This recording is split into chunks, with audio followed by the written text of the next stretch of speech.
It's 2021. If 2020 was the year that you realised that you needed to make some pretty radical changes, then now is the time to start taking action. January is the month of taking action on the Change Work Life podcast, and in this interview we talk about procrastination and how you overcome the blocks that prevent you from taking action. I'm Jeremy Klein, and this is Change Work Life.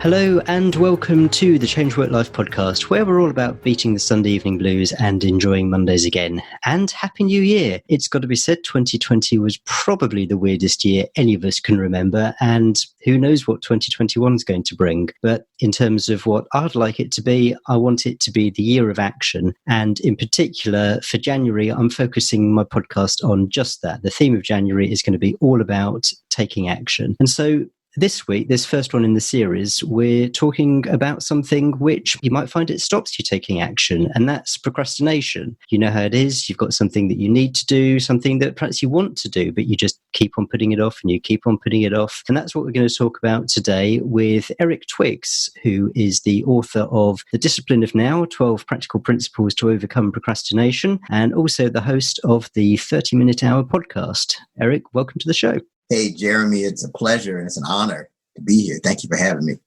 So aside from the book and the podcast, can you tell us a bit more about what it is that you do? So I'm your procrastination prevention partner. That's my focus. My focus is to help executive leaders and entrepreneurs to ditch their excuses, to beat procrastination so they can make more money, get more done, and feel more confident.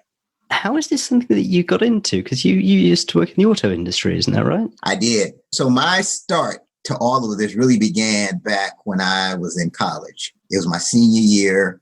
I was at Hampton University. It's in the United States. It's in Virginia. And I'm having this conversation with my good friend. I talk about this in the book, with my good friend, Donnell. Now, I have to confess, Jeremy, he and I were a little different at the time. He was all about his purpose and I was all about the party. So we're having this conversation and he's telling me about how I need to get serious and get focused about what I want to do. And I'm telling him that, man, we have plenty of time for that serious stuff. Are you coming to the party with me or not? And we kind of laugh and go our separate ways. And the time goes by and I don't hear from him. I don't talk to him or anything like that. And then I get a phone call from his mother informing me that he was tragically killed in a car accident. And it really changed how I thought about time. And it taught me that maybe I don't have the time that I think to do the things that I want to do. I mean, that was literally a life-changing moment. And from that point on, I really became hyper-focused on how I spend my time, on avoiding procrastination, and just really moving forward in the pursuit of goals. So that was really the experience that's most responsible for you and I talking today right now. And how did that play out in terms of changing from working in the auto industry to doing what you do now? Great question. Initially, so after that happened, I'm thinking, okay, you know what? I need to climb the corporate ladder. I need to do everything I can to be successful. I need to be driving the big car. I need to make as much money as I can. And so I gravitated towards the auto industry. And I kind of worked my way up. I became a district manager and I had, at one point, 17 locations, 500 employees. So we get to a point where, I'm winning these awards. My district's the number one district out of 80. I'm driving the big car. Everything seems to be going great. And then I remember this clear as day. I'm driving. I stop at the light. I remember I looked up into the rearview mirror and I could see my eyes. And I could just, the look in my eyes at the time was the look of someone who hated what he was doing. It's like I got to this point where I felt like I was successful, but I wasn't significant. Something was missing. And that really started the journey. I really had to look back and say, when did I really feel fulfilled? When did I feel like I was contributing? And every time I thought about that, it was always a time when I was speaking to a group. And part of my career, I spent time as a corporate trainer. So I would facilitate classes, or in the community at my local church, I would do presentations. And I remember every time feeling like, man, I could just do this all day, every day. And that really is what started the journey from being an automotive district manager to doing what I'm doing now, where I work with people to become more productive and do presentations and things of that nature. Fantastic. Wow, that sounds like quite a journey that you came on. I told you I'm your procrastination prevention partner, right? I procrastinated. Initially, when I came to the realization that, yes, okay, I should be speaking to groups and delivering some type of inspirational message. It was a 3-year span of time from when I got the idea to when I actually started moving, because I said all the things to myself. Who's going to listen to me? What can I say that hasn't been said already? What organization is going to pay me money just for me to talk to their team?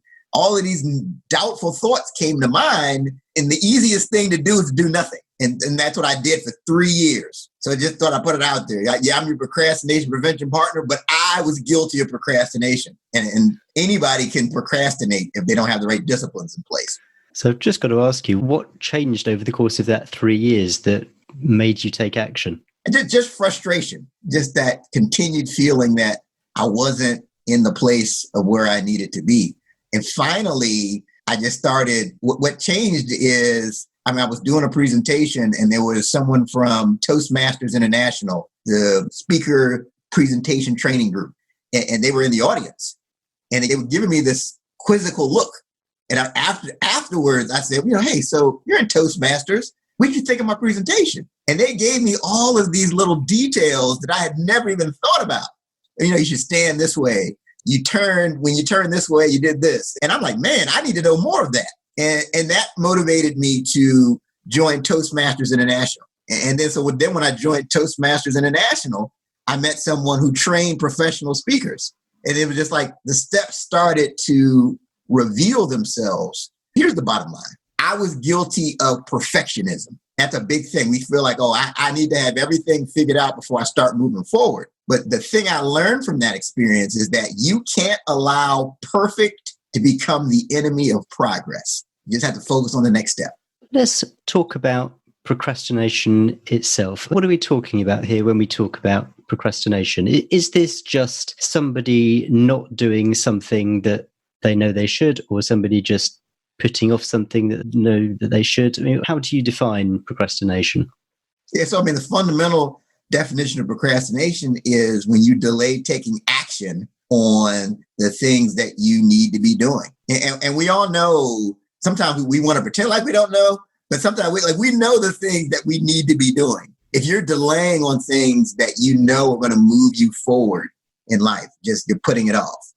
What about the psychology here? Because there's some things which it's a bum job. It's just something, maybe it's an aspect of your job which you have to do. It's part of the job. It doesn't give you any pleasure whatsoever. You just have to do it, and you just you end up doing 99 other things which you've also need to do as part of your job, but sooner or later you're going to have to do this one bum thing. And I can see that there's wanting to put that off. And I think it perhaps talks to your point about perfectionism and maybe not knowing which way to turn. But I think maybe, correct me if I'm wrong here, but is there an aspect of it that people, they want to make some kind of a change, but there is something in there, whether it's fear or a fear of lack of knowledge or whatever it might be, that stops people. So, in the context of this podcast where we talk about career change, people don't take that first step, whether that first step is doing a bit of self-analysis or whether it's updating your resume or whatever it might be. So can you talk to perhaps a bit of the psychology of why people are putting off things?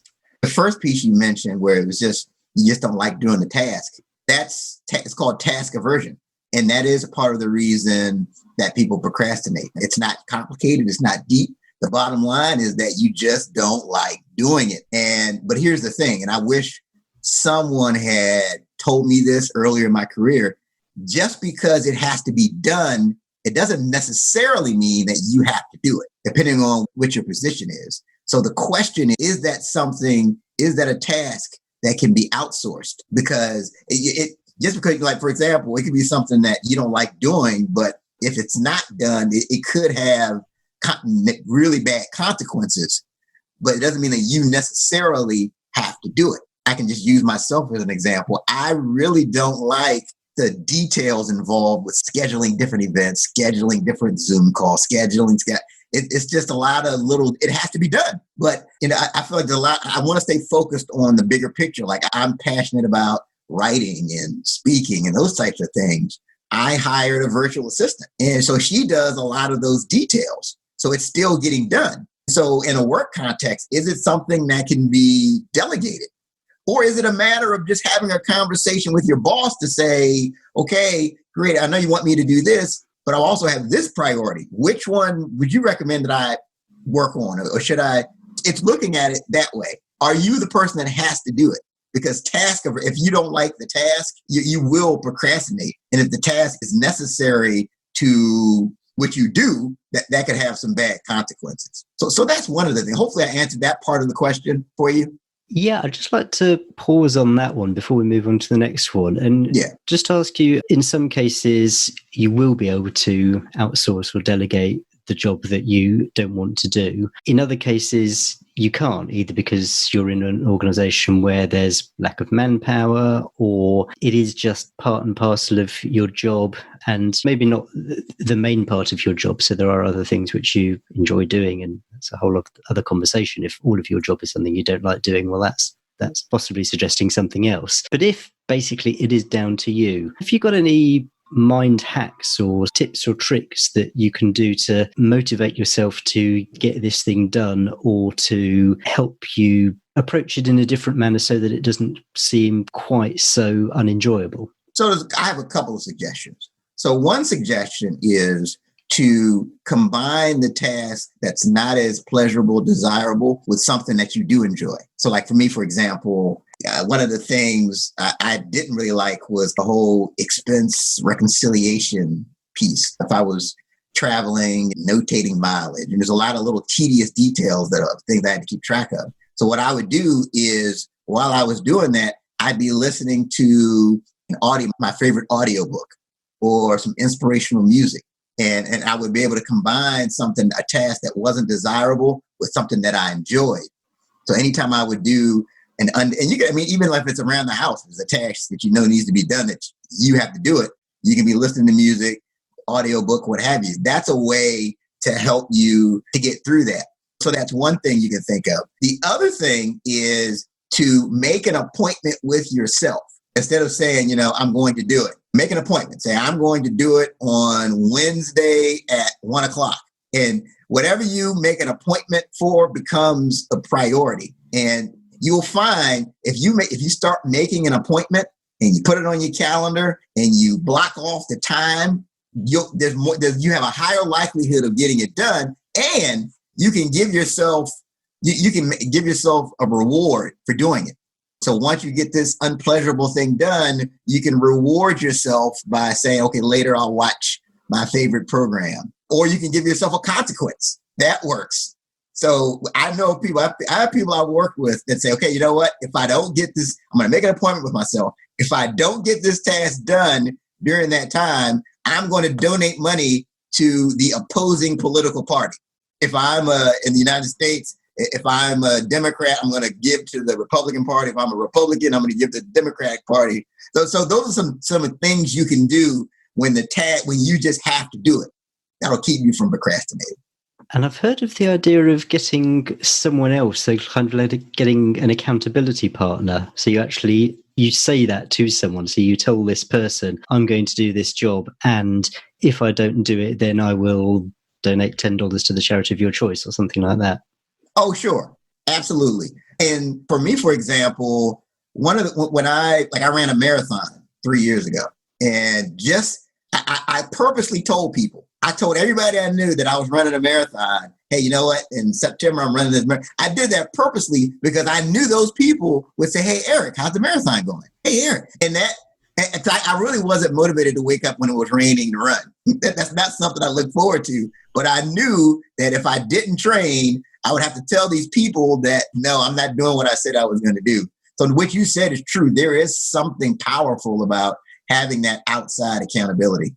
Let's move on to my second example. So this is where you want to make a positive change, but there are steps leading up to it, and you struggle to maybe make a start on those steps, either in the context of starting a new career, starting a new business, whatever it might be. Can you talk a little bit about how you start to overcome those blockages? Here's the thing. First, you need to understand that whenever you're moving towards something that's aspirational for you, something that's going to move you forward, it's common you're going to hear that negative voice in your head. It happened to me. I gave you the example earlier. As soon as I said, hey, you know what?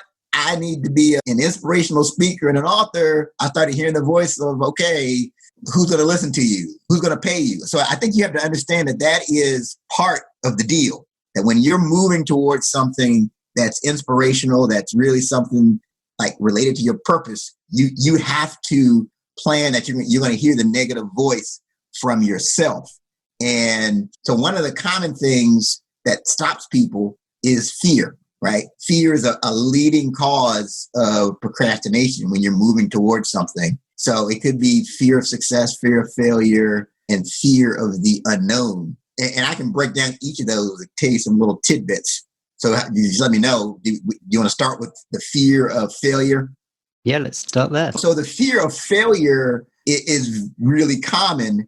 And what I share with people to overcome, so you're going towards something that's aspirational, and instead of fearing, hey, what if I fail? What if I'm not good enough?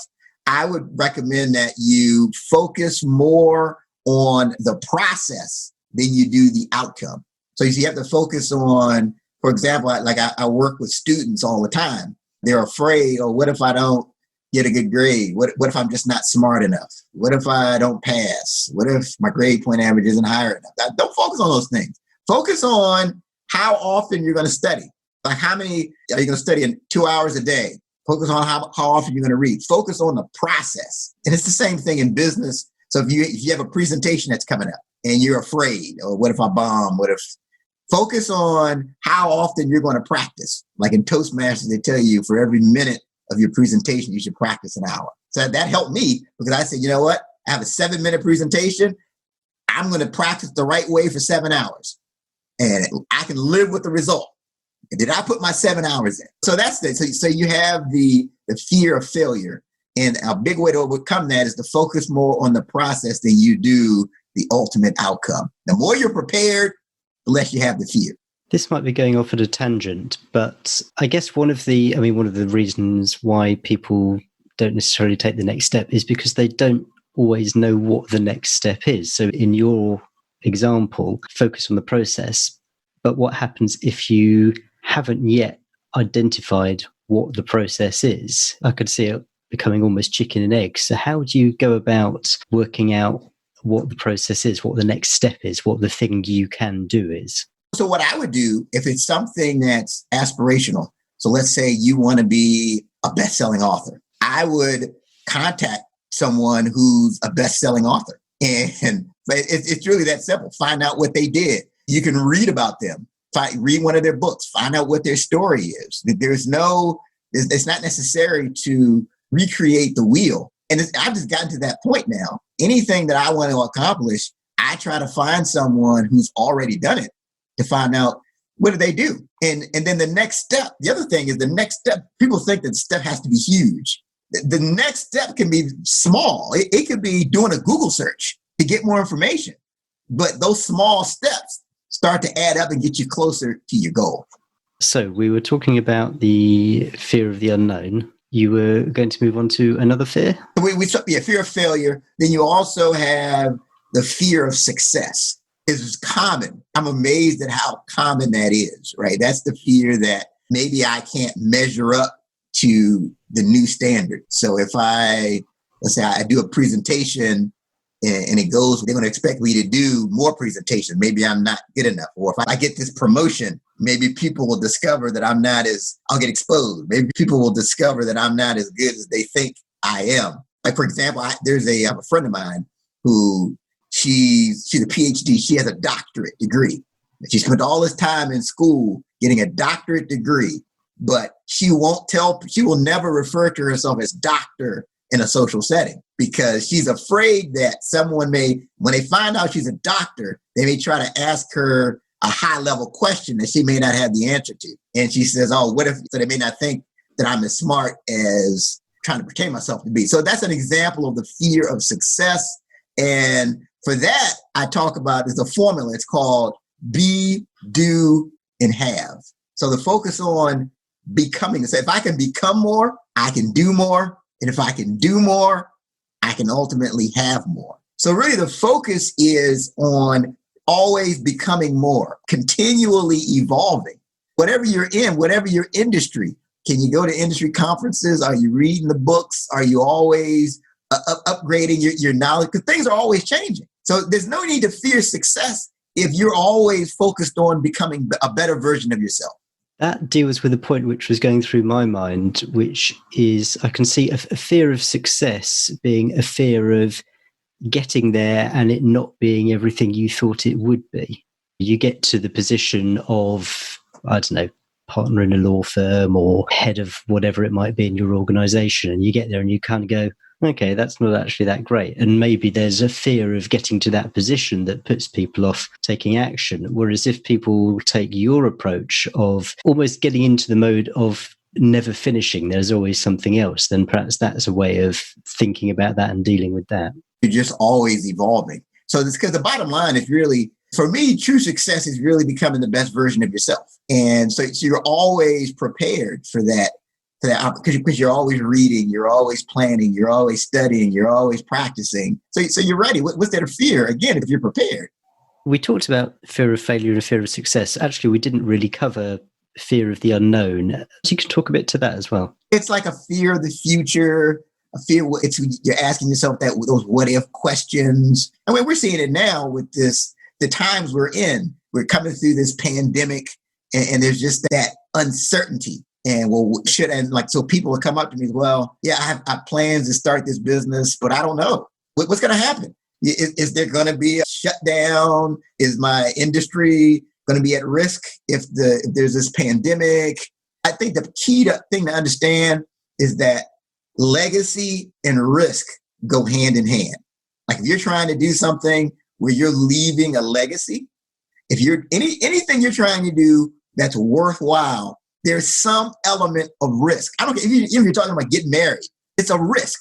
So you have to understand that leaving your legacy and taking a risk, it goes hand in hand.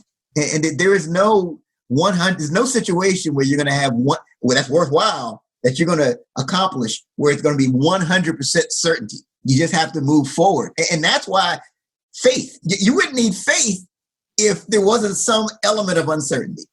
Let's move on a little bit and talk about symptoms and how someone recognizes that they are in fact procrastinating. Because I can imagine someone saying, look, I know I should be doing this, I know I should be doing that, but I'm just too busy. I've got all this going on and I've got all that going on. I've got work, family life, I've got kids, I've got all this other stuff. And I'm guessing there is a point where it crosses over and that the busyness itself could be a symptom of procrastination. How can you recognize when you are just being busy and when you're using that as an excuse not to do things? Well, the first thing is I think you can't confuse being active with being effective.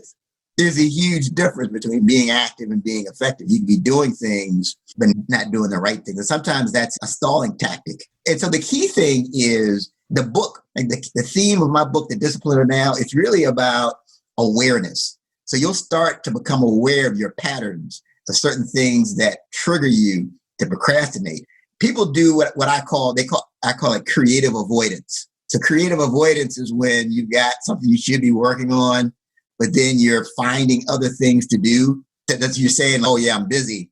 I've got to clean my desk off. I've got to answer these emails. I've got to check my text messages. I've got to organize this filing cabinet. So really what it is, those are all stalling tactics. So what the deep science is that when you're afraid, you don't feel like you're in control. So what happens is you're seeking to regain control.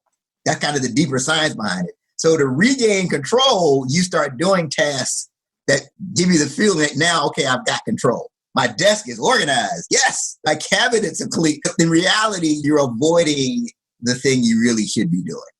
That's really interesting that you mentioned that psychology, because I think that is something which you don't just find in this context, but you find elsewhere. Maybe you're stuck in traffic or something, and you might get to your destination quicker if you stay in traffic than if you come off at the next junction and go some squiggly back road routes. But you feel more in control if you've taken action and you've gone off and done something else. So that sounds to me like it's a really powerful realization, actually. Oh, for sure. Yeah. So again, that's why it's the bottom line. It's really all about awareness. And it's all about putting certain disciplines in place so that, because it's so easy to veer down the wrong road and find yourself in this procrastination loop. So it's about putting the right disciplines and habits in place. Where do you find the balance between the creative avoidance and the doing what you need to do? Because some of the examples you gave there of creative avoidance, things like tidying up the filing cabinet or something like that. I mean, in some cases, it's going to be a job you do, and then a week later, the filing cabinet is as messy as it was beforehand.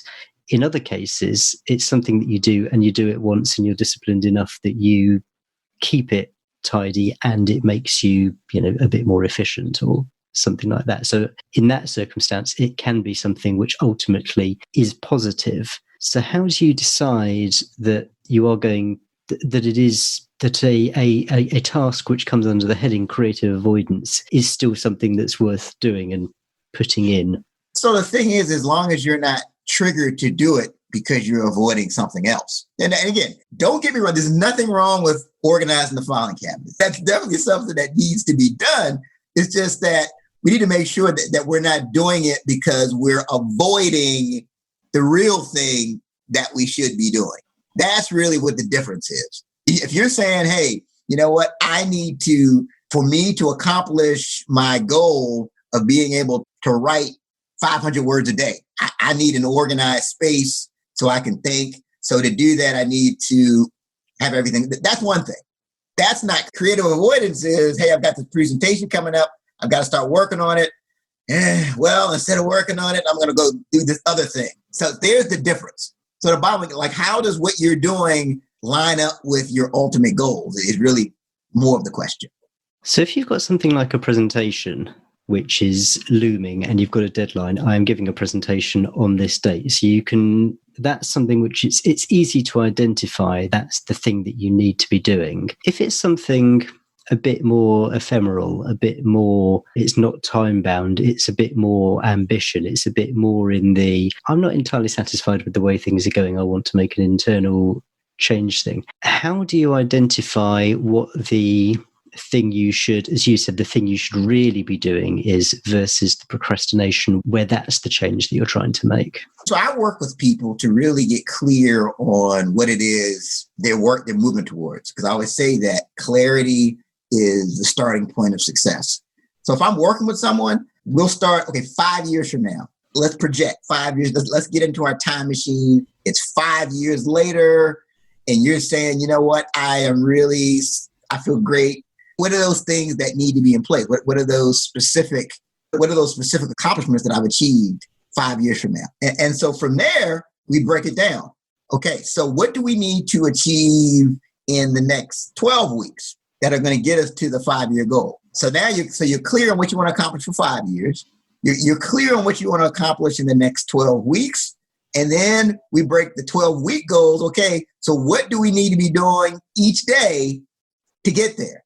And I work with people. I have something I call the Twiggs top 5. So that's where you just take a 3x5 card. And every day, and I recommend you really do it before you start your day. So like the night before, write down what are those 5 critical things that you need to accomplish that are going to move you towards the goal. You've already clarified what you want to accomplish in 5 years and 12 weeks. What are those 5 things that you need to accomplish that are going to move you forward? So now specifically what it is you should be doing each day. And those are the priorities. And I'm telling you, that is powerful because if you start building momentum and you start building confidence, because now you're keeping the promises that you make to yourself. That's to answer your question. That's the technical way to know that you're doing the right things.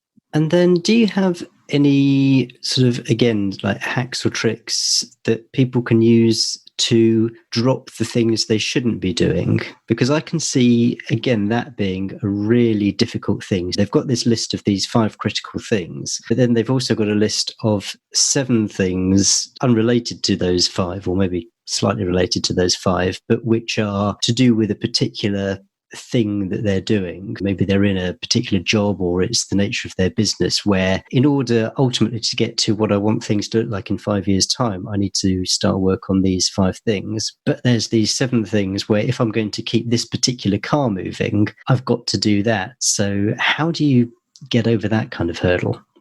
Well, I think you have to prioritize. You can have other, but the 5 things are your priority. The 5 things represent the things that you have to get done each day to move you forward. And the other thing is I help people to practice what's called zero-based thinking. So that means that, okay, I take a look at whatever I'm involved in and I ask myself, okay, Eric, knowing what you now know, would you have gotten yourself involved in it? So maybe it's an organization, maybe it's a position, I'm chairing a committee, I'm president of this. And I say, okay, Eric, knowing what you now know about this, would you still get involved? And if the answer is absolutely not, okay, what do you need to do to get out of that? Because maybe you're involved in something that's taking you away from moving towards your purpose.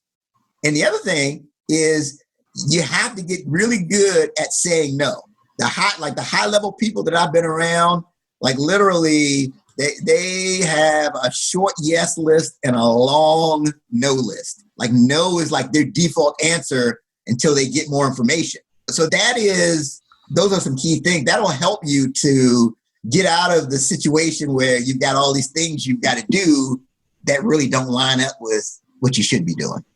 I love this one of knowing what I know now, would I agree to have done this in the first place? And I think it's one of those things, especially if you're on a voluntary committee, you're on a committee of your church or a community group or whatever, and you've got other people relying on you, but you've been doing it for a year and you think, this is just taking me away from what I really want to be doing. Yes, I'm doing good. Yes, people are relying on me, but it's not working for me. And you've got this difficulty in your mind about how do I extract myself from this? Because I just want to, and I guess maybe part of the answer is, you know what? It's not all down to you. You're replaceable. If you left, then someone else would be able to fill in for you. Exactly. Right. Yeah, that's the key. I mean, there's somebody, they'll pick up the baton and they'll keep running with it. But a lot of times we get into these things and we feel guilty if we say no. Oh, it's such a great cause. But it may not be the season for you to lead it necessarily, right? It's a great cause. It's a great idea.